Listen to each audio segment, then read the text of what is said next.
Hey everyone, and welcome to AMC Movie Talk for movie fans. I'm Chrisley Kennedy, and this is the show where we bring you the day's biggest movie news, and of course, we give you insight into what it all means. Joining me here at the big girl table is our very own AMC editor, Mr. John Campia. Greetings and salutations, everybody. Welcome to the best damn movie-related show on the internet, coming to you live from the Stream.tv studios here in Hollywood, California. And, just to kick things off, to let you know, I'm so very, very excited about this. Maybe one of the coolest things I've ever done ever since working in online film, punditry, and stuff like that. It is Friday right now, but tomorrow night, Saturday, March the 8th, at 6 p.m. Pacific Standard Time, that's 9 p.m. Eastern Standard Time, we are doing something pretty damn cool. Right here in this studio, at this very desk, Chrisley, in that chair that you are sitting in now, and a couple of others, we are having a special Guardians of the Galaxy event tomorrow night, live streaming, interview and Q&A with the star of Guardians of the Galaxy, Chris Pratt, the director of Guardians of the Galaxy, James Gunn, and the president of production at Marvel Studios, the godfather himself of all this stuff, Mr. Kevin Feige, are going to be here at this table talking Guardians of the Galaxy with me for a half hour. We're going to take questions. We're actually going to have a little bit of a live studio audience in here. We're going to be taking some questions from Twitter. So listen, if you want to already start sending in some questions that you'd like to ask to either James, and by the way, have you ever seen Slither? We might have talked about this before. So many people have not seen Slither. Any conversation I ever have about most underrated movies or underappreciated movies of all time, Slither is always the first movie I want to talk about. It's so good. It's one of James Gunn's movies. If you haven't seen it, I think it's on Netflix or Amazon Prime. It's on one of the two. Check it out. And Kevin Feige, what can you say about what Kevin Feige has done with the Marvel Cinematic Universe? It's just unbelievable.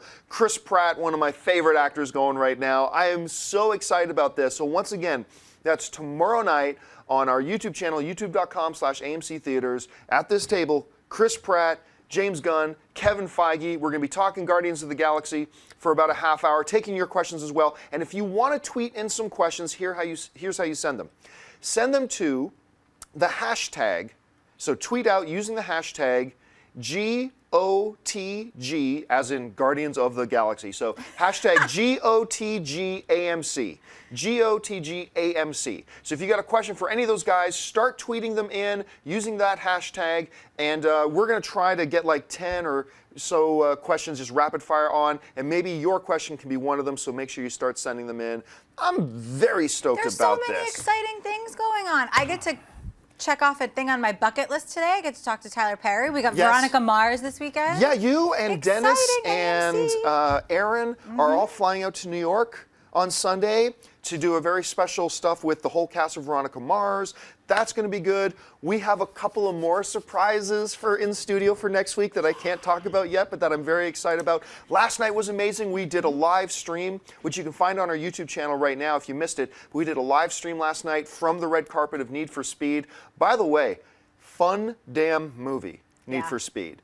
I won't say it's as good as Fast and the Furious 5 or 6, but I'll say it's better than any of the first 4. Wow. It is a legit good time, fun movie.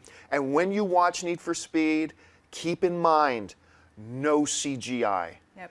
No, everything you see happening in that movie, because I'm sitting there watching it and I'm getting blown away, because everything you see in that movie, they actually did with practical stunts. Because the director of the film, I know I'm going off on a big tangent here, but the director of the film, Scott Waugh, who directed the film, for a long time was a Hollywood stuntman. And his dad was a Hollywood stuntman. And he believed, hey, if I'm going to do this movie, we're going to do it old school. We're going to do it stunts.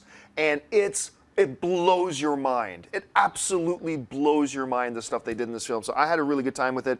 So yeah, that last night, Guardians of the Galaxy tomorrow night. You're flying to New York for the whole Veronica Mars thing. We got some other special things happening next week. It's just a really fun time. So listen, today is going to kind of be like, you know how Reddit, they have those Ask Me Anything. So today's just kind of going to be that. We're going to take today's AMC Movie Talk and do nothing but take your questions on Twitter.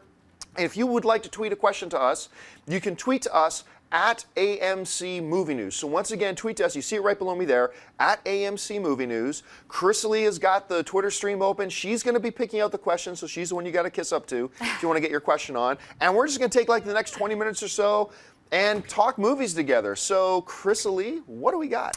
Matt Whithurst wants to know, will Chris Evans' break from acting affect Captain America 3? That is the first thing that went through my head, and I'm actually kind of disappointed in myself that when we talked about the Chris Evans story the other day, for those of you who don't know what we're talking about, a story came out the other day that Chris Evans is looking at stepping away from acting for a while because he's got the directing bug. And he just finished directing his first film, and he talked about how this is where it's really at. This is where the movies are a director's medium. They're the ones who really make the movies, not the actors per se. And Chris Evans says he wants to step away from acting for a while to do that. And what we didn't bring up when we talked about this story is, well, what does this mean for Captain America? It's a good question. Chris is on for Captain America 2, Avengers 2, and I think, I could be wrong about this though, I believe he is under contract for Captain America 3. I believe so. And they've already announced they're doing Captain America 3 as a part of Phase 3, so we know that's coming. If I'm wrong about that, do they recast for Captain America for Captain America 3? Well, they have to. They've already announced they're doing Captain America 3. Maybe they would have to recast. If not, and he does Captain America 3, do they kill Captain America? Do they just put Captain America on the shelf for a little while? Because look, they've got lots of characters they can make movies about. They're doing Guardians of the Galaxy, they're doing Ant-Man. We know they want to get Doctor Strange made. We know they want to do Black Panther. So you can go through phase, say, 4, and not have a Captain America in it and not have a Captain America movie without having to kill off the character because you have so many other characters to make movies about, and then when Chris Evans is ready to come back, then you just pick up the Captain America character again. Or they could kill him off or make a change. I don't know, lots of different options. Maybe I'll ask Kevin Feige that tomorrow night and say, Kevin, what's going on with Chris and Captain America?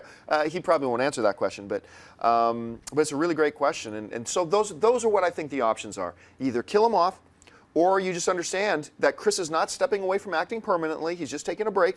And you got tons of characters and tons of movies. You can make a Phase 4 without Iron Man, Thor, or Captain America, and then come back to him later. So those are the options. I have 2 words for you. What's that? Joaquin Phoenix. Didn't he say he was stepping away from acting? I Yeah. feel like a lot of people say this. They get a little overwhelmed. They're not sure what they're going to do next. With this, obviously, it was the directorial bug, and he wants to do different things. But I also think that he has a heart for Captain America. 'Cause didn't we it's talk been about- so great. I think he'll come back. Didn't we talk about Leonardo DiCaprio like 5 months ago? Yes. But DiCaprio said, I'm going to take a year or 2 off of acting. And yet every week we've got 5 new projects he's Jennifer attached Lawrence just said it as well. She Yeah. wants to take a little break. And I let's think see if they that get actually overwhelmed. happens. J-Law's not going anywhere. No, she's not going anywhere. All right. Action Jackson wants to know if there's any redemption for Topher Grace after Spidey 3. I just watched his Star Wars prequels trailer. Sorry, John. And it was amazing. Look, let's put it this way. Topher Grace, and I say this all the time, and people always want to argue with me about it, but I constantly prove them wrong. It is extremely difficult for a person who first bursts onto the scene as a TV star to make the transition to becoming a legit movie star. It's almost impossible. Like Chris Pratt is in the midst of doing it.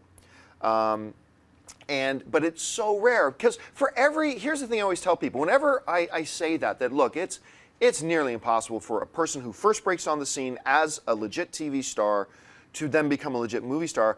It's always the same names people want to throw at me. They want to throw up George Clooney, which is a perfectly legit thing. Michael J. Fox, perfectly legit name. And there's a number of others. I can name like 20. The point is, it's 20 out of 20 years. That's a really small. I mean, there's a reason. Jennifer, not Jennifer Love Hewitt, Jennifer Aniston. Friends was the #1 show on TV forever. And they all tried to crack into the movies. And only Jennifer Aniston. And at the same time, I can make this point about Jennifer Aniston too. How many big successful films has Jennifer Aniston been the lead in? I can't think of any. Not many. And it's always the same character. Yeah, it's unfortunately. although I loved her in We're the Millers. Right. There's been a couple where she's been different, but she's pretty much always the same character. But it's a very tough thing. So with Topher Grace, I would suggest that he was facing a very big difficult task and uphill battle to start with or without Spider-Man 3. It's tough. I mean, there's a reason that only like Chris Pratt is such an anomaly, that George Clooney is such an anomaly, that Michael J. Fox is such an anomaly, and the 20 other standard names that we always come up with, and it always just ends up being those 20. It's tough. It's really, really tough. So if Topher Grace, and by the way, I really liked him in Take Me Home Tonight. Remember that 80s Loved comedy? him. Yes. Which Chris Pratt was also in, by the way. I thought he was really good in that. So I think the uphill battle isn't necessarily because of Spider-Man 3. I think the uphill battle was there already, and let's give him a few more years before we say that's done. I think he's a very talented dude, and I think he has an audience. Let's see if he can actually break through. He has something coming out in 2014, A Many Splintered Thing, which Chris Evans is in. He doesn't seem to have the lead in it, and we don't know too much about it, but he is on it, so hopefully we'll see him in that. Okay. Eric Mariano wants to know, will we ever see a sequel to Wanted? This was one of my favorite movies. I loved this movie. I also loved Wanted. So good. You know, it's funny because I was, once again, a little late to the Wanted party. I think I didn't see it till like its second or third week in release, right? And it was getting mixed reviews at first. And I thought, okay, so it'll probably be okay. And I went and I watched it. Loved it. Yeah. Loved it. I thought it was funny. By the way, another movie Chris Pratt is in. This seems to be a Chris Pratt themed show. I absolutely adore that film. I thought I don't know that I've ever liked Angelina Jolie more than I did in that. She was so good in that movie. She was so good and badass. And that, I still remember that. Remember that, they put it in the trailer, but that one shot where he's coming out of the store and she comes racing up to him in the car, spins the car around, gets him in the car as her arms are going. I mean, come on. That car scene was badass. So good. And you know what? A lot of people really hated what was it called? The Loom of Fate. Remember I thought it was great. I thought it was great mythology. It was interesting and different. It was something that they hadn't done before, that we hadn't seen, and it made it more interesting for me. And I love the fact that they didn't feel the need to all out explain it. Okay, we've got this knitting machine, basically, this glorified knitting machine that tells us who to kill and tells us the future. Okay, I'm on board. I thought that was kind of a cool, and they didn't have to go in, they didn't go into the mythology of it and exactly how does it work. They didn't need to. I thought it was a lot of fun. I like that movie. How do we get on Wanted again? Sequel. What was the question? Sequel Will there to be a Wanted. sequel? Okay, I was crossed? I was at a party of mine that I threw. I throw a party, or most years I throw a party at Comic-Con, and one of our guests this one year was the writer of Wanted. And I know they had already finished a draft of the script. It was already done. I know they've wanted to do it. I know James McAvoy's wanted to do it. But for one reason or another, all along the path, it's just never got into motion. I still believe it's going to happen. I have nothing concrete to base that on, but I do know for a fact there are certain people who still want it to happen. I would like to see it happen, and I think it will happen at some point. But there's no guarantees. I mean, I wanted to see I wanted to see the story continue. I thought the James McAvoy character, I want to see him now that he has fully embraced his identity as I am genetically born to be a badass, and see where he goes from there. I just hope it happens. I got the goosebumps just thinking about a sequel. All right, Casey Buchanan. Could Marvel's Endgame be the devourer of worlds Galactus? It would be many years down the line and may get him. No. I mean, it would be really. Kevin Feige would have to be pretty dumb, which he is not, to design his cinematic universe with the end game being something he will probably never get his hands on again. I mean, so that would be an error on his part, and I think he is not prone to making those kinds of errors. So no, and for those of you who might be wondering, well, why not Galactus? Well, Galactus belongs to Fox because he is considered a part of the Fantastic Four universe. That's just part of the deal that they had. So Fox owns the rights to Galactus, and I don't think they're giving him back. No, I don't think it's gonna happen. So sad. Hey, AMC crew, this is from Cheyenne Iez. Do you think they will kill off Luke Skywalker in episode 7? I don't hope so. We waited so long to see him again. I wouldn't be surprised. I'm not going to say this is what I'm predicting. I'm just saying I'm not going to be surprised if Luke, Han, and Leia all die in episode 7. No! Yeah, I won't be surprised about that. Come on. I won't be surprised at all if they treat Star Wars Episode 7 a little bit more respectfully, but a little bit like Transformers, the animated movie, treated Optimus Prime. If you remember in that thing that's just scarred me as a child, that Transformers movie, they killed off all my Autobots. They killed off every character in the first 5 minutes of the movie. It's like, hey kids, come and watch the Transformers movie. You know all those toys you got? We're gonna kill them all. In the first 5 minutes, they were all dead. And it's like, who's this Rodimus Prime? Who's Ultra Magnus? What? Who's this guy? They killed off all my beloved characters. And I have a feeling that the new Star Wars may, once again, I'm not predicting this. I'm just saying I won't be surprised if they use Episode 7 as the passing of the torch episode.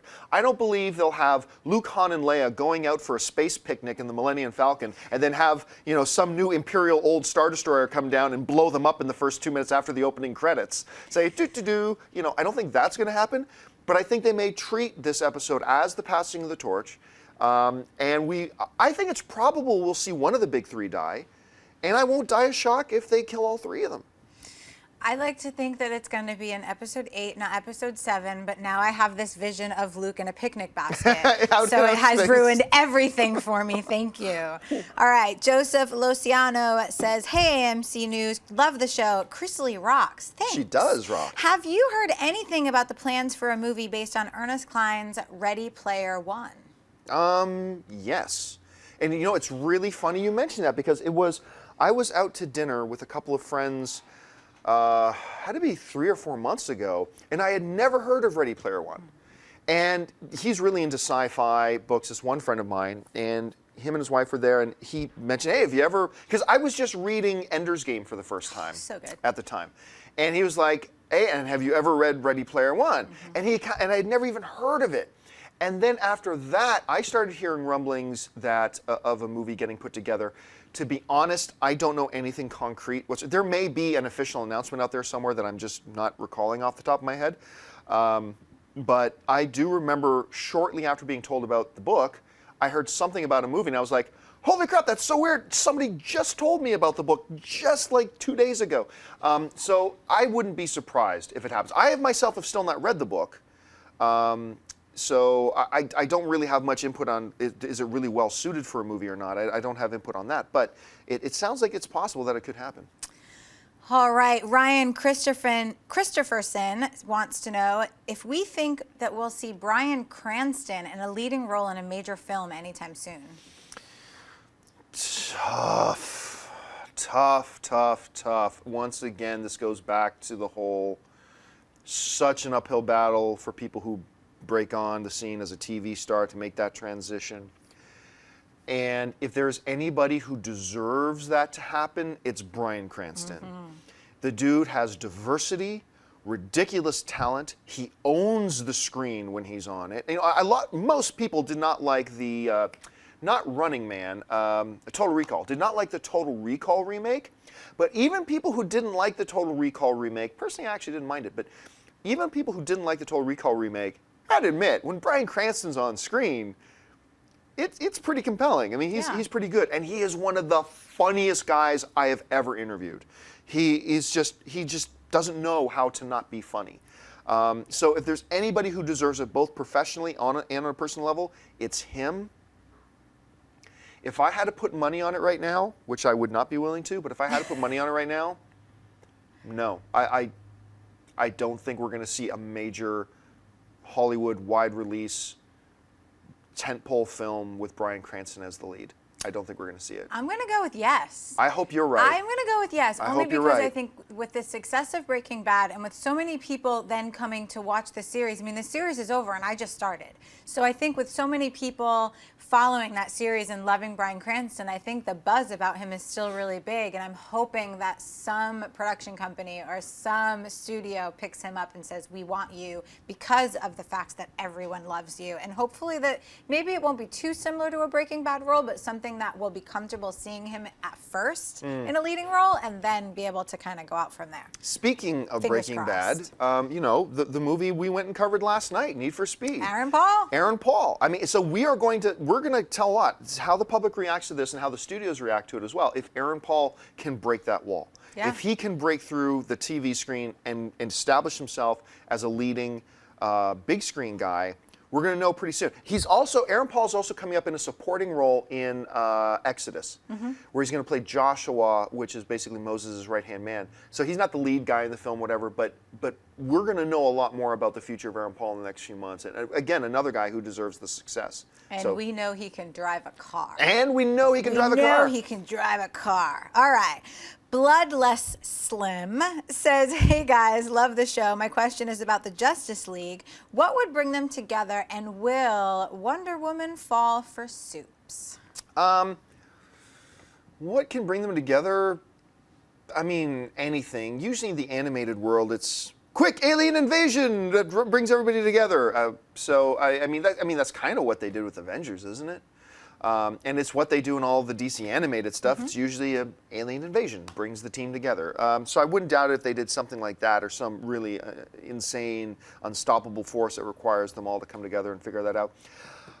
I mean, there are incarnations of the comics right now. I know in the New 52, Superman and Wonder Woman are an item. And I know in Frank Miller's Dark Knight, Frank Miller did like the all-time greatest single-shot graphic novel, The Dark Knight Returns. But then he did a sequel to that as well. And if I'm remembering it correctly, it's been like 15 years since I've read it, or 10 years since I've read it. But if I'm remembering that right, Superman and Wonder Woman actually have a child who's like almost godlike, like who's just like super, super, super powered. I'm going to say they won't have her as a love interest for Superman in the movies. Just pure speculation on my part. What do you think? Do you think you're going to see Wonder Woman and Superman rubbing body parts? Or? God, I hope not. I mean, I'm a huge Wonder Woman fan. Everyone knows that. But I think it would take away from her and the story. And if there is ever going to be a Wonder Woman standalone, the last thing I want to worry about is if Superman's going to come and rescue her. Like, I want her to be a super powerful girl that's just going to take it on and take it down. Wonder Woman don't need rescuing. No, and she doesn't need no Superman. So boo on falling in love with Superman. Sorry. All right. Tenuro Osa says, hey, I love the show. What's the probability of a live-action Voltron movie? Thanks. Keep up the good work. They have been trying for years. There was a big battle over the rights. Then one company said, hey, we succeeded. We got the rights. And we're going to start to develop a movie. And they started moving ahead. And then whole new questions about the rights came up again. The last I heard, and granted, I haven't looked into this in about a year, but the last that I heard, this one company had, I believe, won the battle and got the rights. And they said, we're moving ahead on developing a major motion picture of this. And then nothing. And then I haven't heard spit word since. Voltron, I think if you even take away the fact that it has an 80s, fan following and a nostalgia factor and all, even if you take all that away, Voltron, at least the 5 Lions version, not the 10 spaceship version. Voltron is something that even if it had never been created before, I believe you could pitch that idea to a studio. And I think there's a studio out there that would go, there might be something here. It's tough though, because Voltron is also a movie that is not going to cost $21 million to make. It's going to take a huge financial investment from a studio to do that movie right if you want to do it live action. Huge financial investment. Plus, because it's not as well known as a G.I. Joe or a Transformers or all that kind of stuff, you're also going to have to invest big money in the marketing campaign, which most movies do. Most wide release films take between $20 and $50 million to do their marketing campaigns. And so you're probably looking at the top end of that. You're probably looking at a $45 to $50 million marketing campaign on top of a $140, $150 million production budget. It's risky. I believe there's a studio out there that would be willing to take the risk, though. But for some reason, there seems to be some roadblocks in the way they've been stopping it that I don't fully understand. Maybe there's some people out there that do, and if you do know what's been going on with Voltron, by all means, leave your thoughts in the comments section so we can all learn from your wisdom, because I don't know. But did you ever watch Voltron as a kid? Listen, I'm still waiting for He-Man. Oh, I'm yeah. still on the He-Man Yeah. wagon. I'm waiting for He-Man and She-Ra and all of my, because, you know, I didn't play with Barbies. I played with G.I. Joe and He-Man, and I only had Barbies because the boys needed to have the girls as the cheerleaders. So I'm still waiting for He-Man. So Voltron, He-Man, please. All right, let's take a few more. All right, this one's kind of fun. John and Chrisley, what do you prefer, a 70-year-old Han Solo or a 70-year-old Indiana Jones, and who would win in a fight? I'll let you go first. Indiana Jones would win the fight. I have no doubt about that Indiana Jones would win the fight. However, I think I would take a 7-year-old Han Solo. Why? Because Han Solo can still be a badass in the pilot chair of the Millennium Falcon.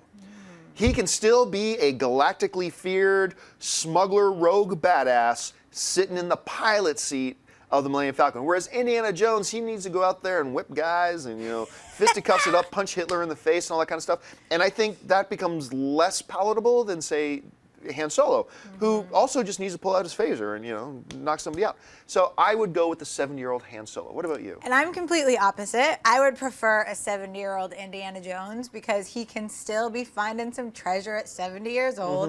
And I'm going to go with Han Solo would win the fight specifically because he has the lightsaber. And Indiana Jones... He has no lightsaber. Indiana Han Jones Solo has no lightsaber. This little You're thinking of rope Luke. that's going to... But he had his... In Star Wars, all of their stuff is a little bit more high-tech than his little rope that's going to lasso him. So I'm going to go with high-tech's going to win the fight. That's a valid point. But I want to see Indiana Jones getting some booty at 70. Maybe well I shouldn't played, say getting booty. some Maybe I booty. should say Hashtag, something what's going to else. trend? Hashtag Han gets booty. Yeah. All right, Coco Shake Roberts. I typed this with politeness. What is underrated about Ben Affleck? Oh, seriously, if you want to look at the true nature of being underrated, I've gone on at length about this before, so I'll try to keep this relatively short. The thing about Ben Affleck as an actor, well, I think everybody concedes he is a world-class director. Everybody concedes that.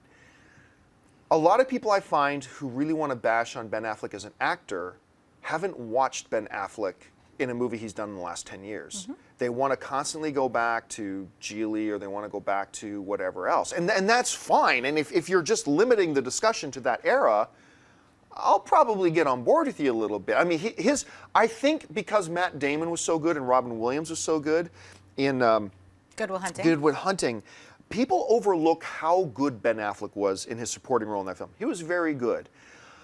But I find that most people that want to talk about how bad Ben Affleck is, they're talking about, you know, reindeer games, and they're talking about what things long, long ago. And I find usually, and maybe this isn't you, I'm just saying, I find usually when I have face-to-face discussions with people who want to bash on Affleck as an actor, I find they never saw Changing Lanes. The Town. They never saw The Town. They never saw Argo. They never saw, I mean, and just like those 4 films alone that he has done in recent years. And by the way, most people have not seen Changing Lanes. See it.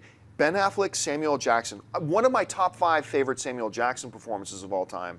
Probably my top 2 or 3 favorite Ben Affleck performances of all time. He's just incredible in it. But when you're the lead actor, and your last 3 lead actor roles have all been amongst the most critically praised films of their year. The Town. And then Argo, which by the way, you know, I just like to bring this up. The last film that Ben Affleck was the lead actor in and carried as lead actor just happened to win Best Picture. So it's, you know, a lot of people say to me, "Oh, if Ben Affleck's in it, he'll ruin it." Really? Because the last Oscar winner. Yeah, the last film he was the lead actor in, he didn't so much ruin it as it won Best Picture at the Oscars. So yeah, for those reasons, that is exactly what is underrated about Ben Affleck. Because I find that most people, when they want to talk about how they don't like Ben Affleck and they don't think he's a good actor, all they've got is is movies that happened 10 years ago.